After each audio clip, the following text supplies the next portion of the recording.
Hello বন্ধুরা, আসসালামু আলাইকুম। আজকের এই ভিডিওতে আপনাদের দেখাতে যাচ্ছি আপনারা কিভাবে ভিআইপি ফেসবুক প্রোফাইল পিকচার তৈরি করবেন। মূলত এরকম ভিআইপি প্রোফাইল পিকচার অনেকের ফেসবুকে দেখতে পারবেন। তো চলুন আমরা জেনে নিই কিভাবে ভিআইপি প্রোফাইল পিকচার তৈরি করতে হয়। তো ভিডিওটি সম্পূর্ণ দেখতে থাকুন, অনেক কিছু শিখতে পারবেন।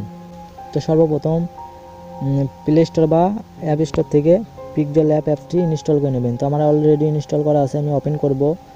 তো ওপেন করার পরে এরকম ইন্টারফেস আসবে। তো আপনারা এই নিউ টেক্সট এই লেখাটা ডিলিট করে নেবেন। তো আমরা এখানকার ব্যাকগ্রাউন্ডটা চেঞ্জ করে নেব। তো আমরা এখানে এই অপশনে ক্লিক করে এটাকে ব্যাকগ্রাউন্ড চেঞ্জ করে নেব। তো এখানে কালার অপশনে আমরা ক্লিক করে সাদা ব্যাকগ্রাউন্ড নেব।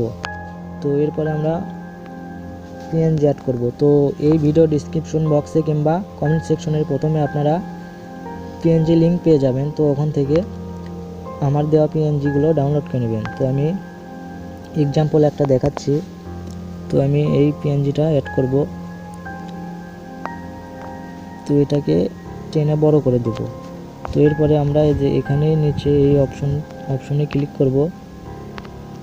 তো এই অপশনে ক্লিক করার পরে এখানে ইরেজ কালার, তো আপনারা এই অপশনটা ক্লিক করবেন। তো এরপরে এটাকে এনেবল করে দেবেন। এরপরে এখানে লেয়ার অপশনে ক্লিক করে এটাকে লক করে দেবেন, তাহলে এটা আর নড়াচড়া করবে না। এরপরে তো আমি ফেসবুকে যেই পিকটা ব্যবহার করব প্রোফাইল পিকচার হিসাবে, তো আমি সেই পিকচারটি অ্যাড করে নেব। তো আমি এই পিকটা অ্যাড করব। তো আমি এটাকে ক্রপ করে নেব।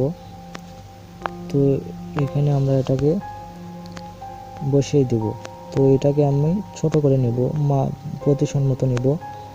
তো যেভাবে দিচ্ছি আমি এইভাবে আপনারা করে নেবেন। তো এটাকে লেয়ার অপশনে ক্লিক করে এই পিকটা নিচে নেমে দেবেন। তো এটাকে লক করে দেবেন, তাহলে আর নড়াচড়া করবে না। এরপরে এটাকে সেভ করার জন্য শেয়ার অপশনে ক্লিক করবেন। তো এখানে নিচে দেখুন সেভ টু গ্যালারি, তো আপনারা এটাতে ক্লিক করবেন। তো এরকম করে আপনারা করে নেবেন। তো বন্ধুরা, ভিডিওটি কেমন লাগলো অবশ্যই কমেন্ট করে জানাবেন। ভিডিওটি ভালো লাগলে শেয়ার করতে পারেন এবং চ্যানেলে নতুন হয়ে থাকলে চ্যানেলটাকে সাবস্ক্রাইব করবেন এবং লাইক দেবেন। দেখা হচ্ছে নতুন কোনো ভিডিওতে। ধন্যবাদ।